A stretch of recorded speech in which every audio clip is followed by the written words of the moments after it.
Damien, firstly, thanks for taking the time to chat to us. Let's go back to Sligo Rovers, 3-0. I have to be fairly impressed with that result. Yeah, it was a statement win, I guess, but we haven't got carried away with it at all. Back in training yesterday.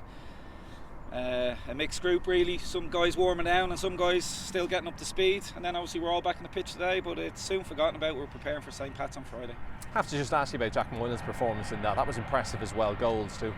Jack was outstanding, along with the rest of the lads. And again, a hat-trick, first hat-trick in senior football. Stand out. I know he's getting a lot of plaudits, but there's another 20 guys in the squad behind him, and every single one of them, not only Jack, they were outstanding. They've been outstanding since day one, not even of this season, since last season. The respect they've shown me, a new manager, the new staff, they've been brilliant from day one. Just with Jack, is that something you're looking to add to his game, encourage him to get those goals, and that's maybe he's beginning to benefit from what you're doing out here on the training ground? I won't take any credit for it, but yeah, attacking players, it's all about stats, isn't it? Let's be honest. So he'll obviously get the headlines, the plaudits, and listen, he has high ambitions in the game. I obviously want him to stay at Shelbourne for as long as possible. I love him along with the rest of the squad, but as long as he's getting these plaudits and headlines, there's going to be clubs from across the water where he wants to go, where he wants to end up. So we'll see where it gets him. 15 games in, happy enough so far with the season's progress? I'm okay. We've left points behind, absolutely for sure. So yeah, never happy. But listen, we've made it plain and simple and obvious, and we spoke openly about it, what our aims are. We'd love to get into Europe. We've no right to be talking about Europe with the budget, etc. that we're on. We're still only in the Premier Division 18 months, but it's where we want to get to. And for now, where we 4th, 5th in the table, we just want to hang around there for as long as possible and keep annoying people, because people don't want us up there. People are shocked that we are up there, but we'll keep working hard. Well, listen, we talk about stats, 8 games undefeated. That has to be, you seem to be a team that's very hard to beat now at the moment, which you must be very happy with as a manager. I'd like to think we've always been hard to beat since day one. I think it could be even longer, the run, because there's a couple of cup games in there as well. So yeah, listen, it's brilliant. I don't think we've gone on a run like that since 2006. The title winning team, every stat that we break seems to be since 2006. So yeah, listen, every foundation of a successful team is built on trying to get clean sheets, being hard to beat, and that's what we've tried to instill from day one. Yeah, we want to play nice, expansive, easy on the eye football, but first and foremost, we don't want to be easy to beat. And again, it seems to be 16 goals scored, 10 conceded.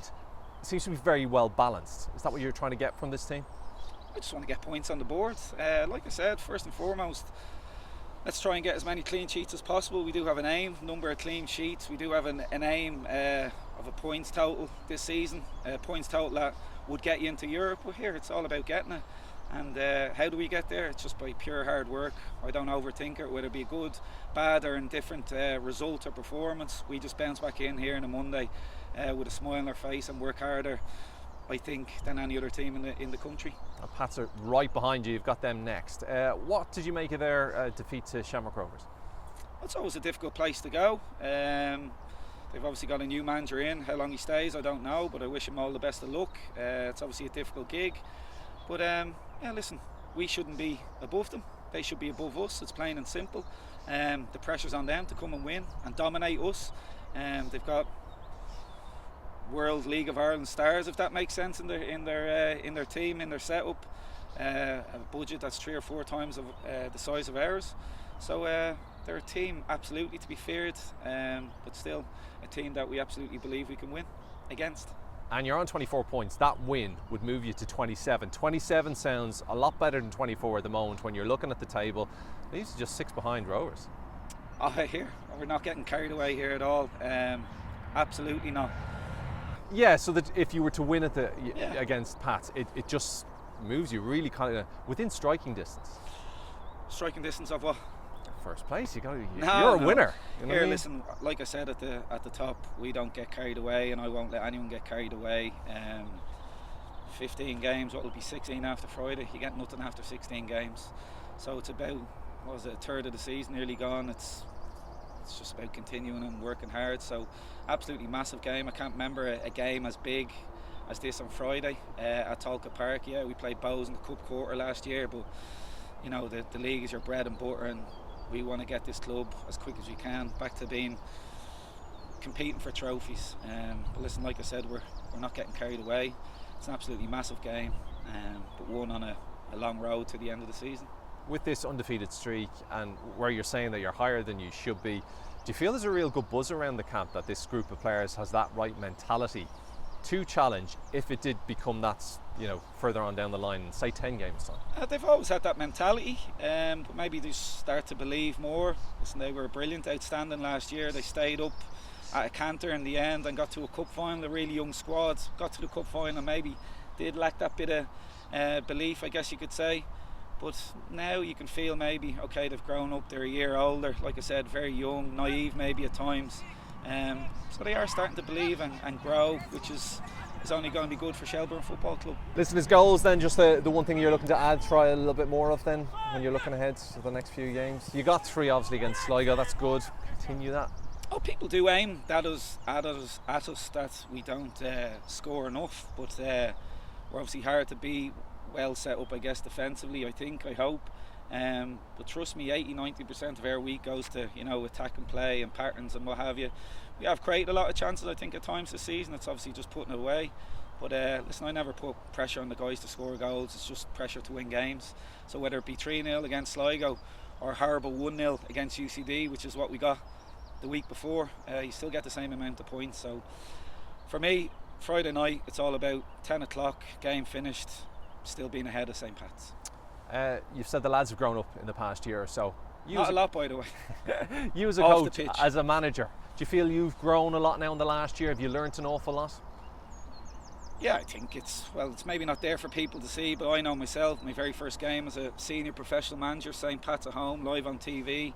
We lost 3-0. It was never a 3-0 game, but yeah, I'm a different man, a different manager from there. I'd like to think I've markedly improved in every way as a coach, the way I see the game. And like I said, I was probably very, very nervous that night, whereas this Friday, live on TV against St. Pat's, I'm a different man. I suppose the one question then that leaves me with when it comes to the team is, what's a successful season then, in your eyes, for Shels? Progress from last year? Yeah, I think we always want to see progress, and even if you look at the points already compared to last year and the results, there's been some eye-catching results, and we're obviously in a better position in the table. Yeah, there's still the end game at Shels, no matter how long I'm here, whether it be short term, long term.